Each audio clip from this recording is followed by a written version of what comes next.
Assalamualaikum warahmatullahi wabarakatuh. Perkenalkan, nama saya Nurul Janna dengan NIM 0615-128-2126-028. Baiklah, saya akan mempresentasikan tentang observasi saya tentang pembangunan rumah bongkar pasang atau knockdown di Kecamatan Tanjung Batu. Pertama yaitu gambaran umum daerah. Sejarah daerah Tanjung Batu. Dikisahkan bahwa pada zaman purba di suatu pulau yang sekarang dikenal dengan sebutan Andalas atau Sumatera, hiduplah sekelompok manusia yang berperadaban masih sangat rendah. Mereka hidup di hutan belantara dan berkelompok serta berpindah-pindah.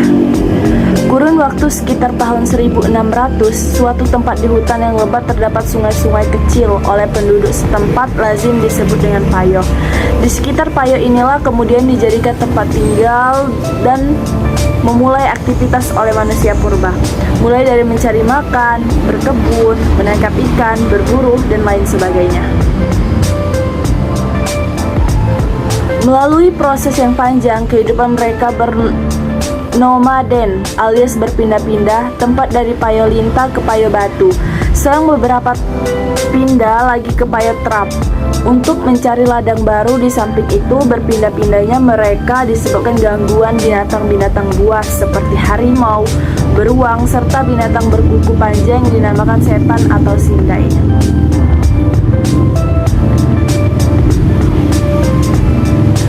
Pada perkembangan selanjutnya, mereka berpindah tempat mencari sungai yang sekarang dikenal sebagai Lebak Meranjat.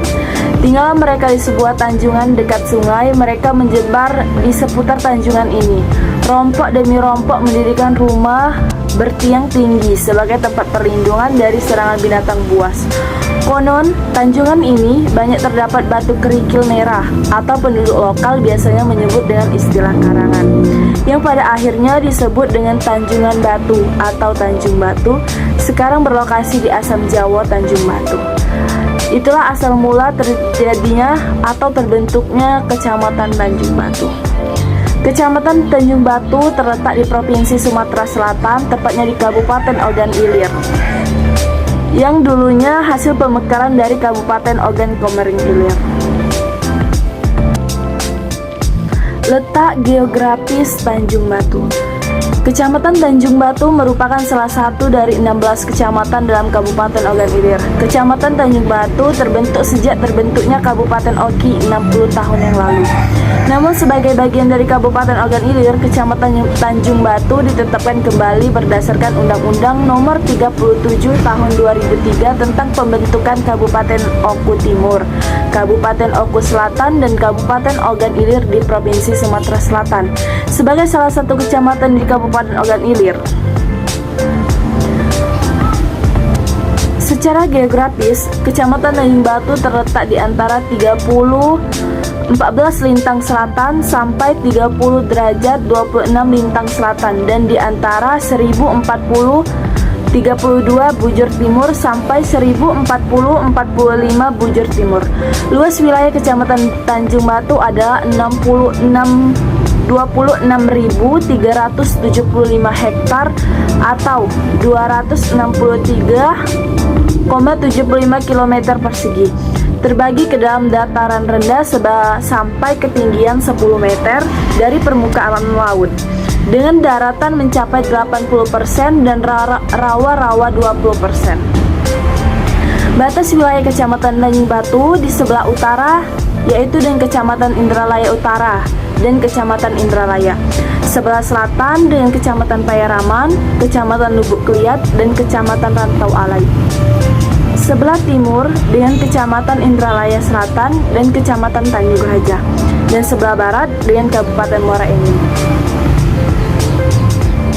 Jumlah penduduk Tanjung Batu. Berdasarkan observasi yang saya lakukan di Kecamatan Tanjung Batu, jumlah penduduk yang ada di Kecamatan Tanjung Batu, tepatnya di Kelurahan Tanjung Batu, adalah laki-laki ada 1.837 jiwa, perempuan ada 1.770 jiwa, jumlahnya 3.607 jiwa. Jumlah kartu keluarga ada 871. Mata pencarian yang ada di Tanjung Batu. Mata pencarian merupakan aktivitas manusia untuk memperoleh taraf hidup yang layak, di mana antara daerah yang satu dengan daerah lainnya berbeda dengan taraf kemampuan penduduk dan keadaan alamnya. Dahulu masyarakat Kelurahan Tanjung Batu bekerja sebagai petani, pembuat rumah knockdown, dan pengrajin emas. Tiga mata pencarian ini memang telah sejak dulu dan hingga sampai sekarang masih dilakukan oleh masyarakat. Sekitar 30% masyarakat Kelurahan Tanjung Batu bekerja sebagai pengrajin emas. Selain pengrajin, masyarakat Tanjung Batu juga telah banyak membuka toko-toko emas dan menjadi pedagang perhiasan emas. Potensi daerah Tanjung Batu. Potensi yang ada di Tanjung Batu yaitu pertama, penghasil emas dan perak. Kedua, rumah knockdown yang mempunyai jual harga tinggi. Dan ketiga, pemandangan yang indah dan sejuk karena ada di sebuah kelurahan. Sebagai contoh, Payoh dan Kampung Warna-Warni.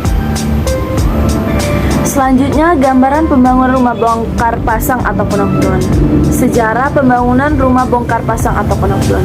Cerita yang sangat terkenal di Tanjung Batu yaitu cerita mengenai Usang Sungging dan Putri Senuro yang karena kecantikan rupanya kemudian lebih dikenal dengan Putri Pinang Masa.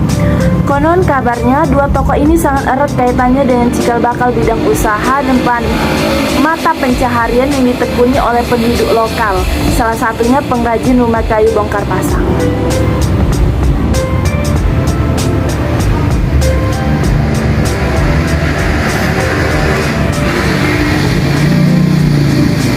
Sebagaimana dari penjelasan saya tadi, dari kedua tokoh ini sangat diyakini memiliki hubungan erat dengan terbentuknya pola mata pencaharian penduduk lokal. Usang Sungging dengan keahliannya sebagai tukang kayu dan pembuat kerajinan dari tangan telah mewariskan bidang usaha pertukangan atau pembuatan rumah panggung yang sekarang dikenal dengan rumah knockdown, dan kerajinan tangan seperti perhiasan pengantin dari kuningan, pandai besi, pembuatan golok dan pisau dari besi, dan pembuatan perhiasan dari emas dan perak. Sementara Putri Pinang Masa mewariskan bidang usaha anyam-anyaman yang hingga sekarang ditekuni oleh masyarakat setempat yang ada di Tanjung Batu. Kedua, struktur organisasi pembangunan rumah bongkar pasang. Rumah bongkar pasang tidak mempunyai struktur organisasi, yang ada hanya pembuat rumah atau sering disebut tukang, pemilik tanah dan rumah atau sering disebut bos, dan pembeli. Ketiga, manfaat pembangunan rumah bongkar pasang. Pertama, sebagai mata pencarian pokok dari warga Tanjung Batu. Kedua, sebagai ciri khas dari Tanjung Batu. Dan ketiga, bernilai jual yang tinggi dan bisa memberi manfaat untuk warga sekitar dengan pembangunan rumah knockdown tersebut, sehingga kebutuhannya tercukupi. Selanjutnya yaitu kelebihan pembangunan rumah bongkar pasang.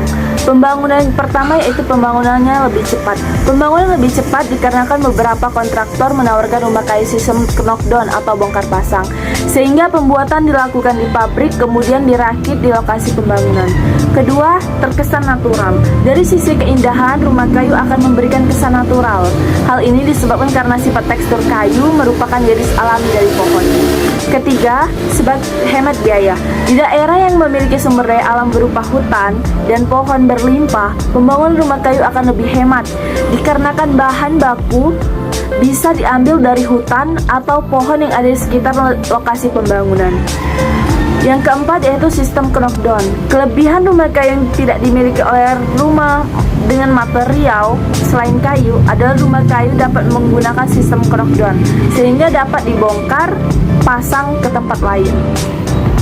Kelemahan pembangunan rumah bongkar pasang.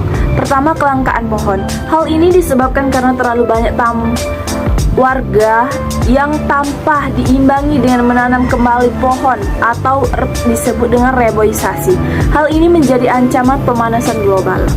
Kedua, biaya besar untuk bahan baku yang bagus. Jika lokasi pembangunan di perkotaan yang sedikit sumber daya pohon, rumah kayu justru memakan biaya yang lebih besar. Hal ini dikarenakan ongkos transportasi dari hutan ke lokasi perkotaan. Ketiga yaitu tukang bangunan harus benar-benar mengerti dalam perkayuan untuk membangun rumah. Pemberdayaan selanjutnya, pemberdayaan masyarakat terhadap pembangunan rumah bongkar pasang. Pemberdayaan masyarakat yang saya amati di Tanjung Batu ini termasuk ke dalam bina usaha, karena masyarakat terkhusus pemuda laki-laki dibina agar bisa memproduksi rumah kayu bongkar pasang ini dan memasarkannya ke daerah mana saja, mulai dari Lampung, Bogor, Yogyakarta, bahkan bisa ke luar negeri seperti Malaysia. Bina usaha merupakan pusat pembinaan kewirausahaan masyarakat dan pemuda yang kegiatannya meliputi pembinaan khusus kewirausahaan, pusat konsultasi, diskusi bagi seluruh pihak yang memerlukan. Mungkin itu saja penjelasan dari saya. Selanjutnya akan saya paparkan lampiran-lampiran tentang hasil observasi saya yang ada di Kecamatan Tanjung Batu. Mungkin sekian, terima kasih. Wassalamualaikum warahmatullahi wabarakatuh.